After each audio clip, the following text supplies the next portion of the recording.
لم يكن ثمة شك في أن أكبر أعدائنا هم كفار إسبانيا، كما كنا في حالة حرب مع كافرة أخرى كالجنويين، إلا أننا منذ استقرارنا بالجزائر كنا مضطرين إلى الانشغال بالأمراء المحليين وأشباههم في الجزائر وتونس والمغرب، الذين كانوا مستائين من وجودنا.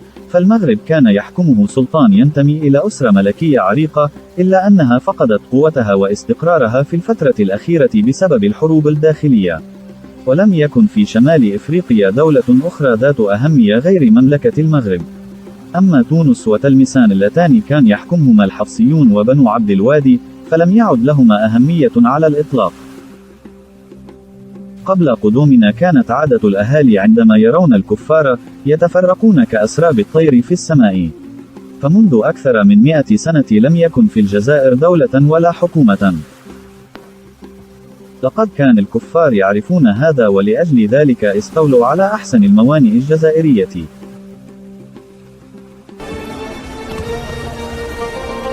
Oruç, hoş geldin can dostum. Evimize şeref getirdin. Hoş gördük. Eyvallah Emir Selim.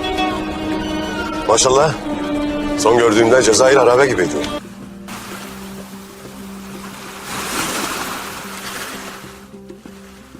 في هذا الوقت كان سلطان المغرب يعتبر أكبر ملوك العرب في إفريقيا.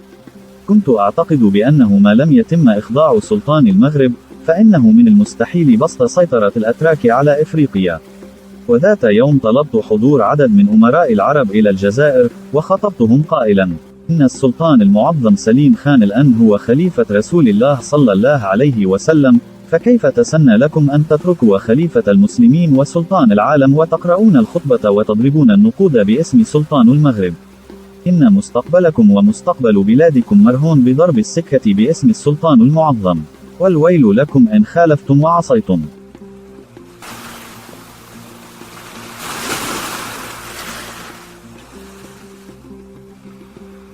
بينما وجدنا أنفسنا بالجزائر أمام فوضى شاملة لبلد غير منظم، وكانت السلطة الوحيدة فيه هي سلطة دي تركيا التي انهارت بمجرد وصولنا، فإنه في المغرب على العكس من ذلك وجدنا أنفسنا أمام إمبراطورية مترسخة في التاريخ ومستقلة جد شرسة في الدفاع عن حريتها واستقلالها، متمردة على كل طاعة خارجية، والتي بقيت حتى اليوم دولة قائمة الذات لها بنية إدارية وسفراء في الخارج، ولها نظمها الاجتماعية التي لا تزال قائمة قوية إلى الآن رغم تراجع قوة السلطة المركزية.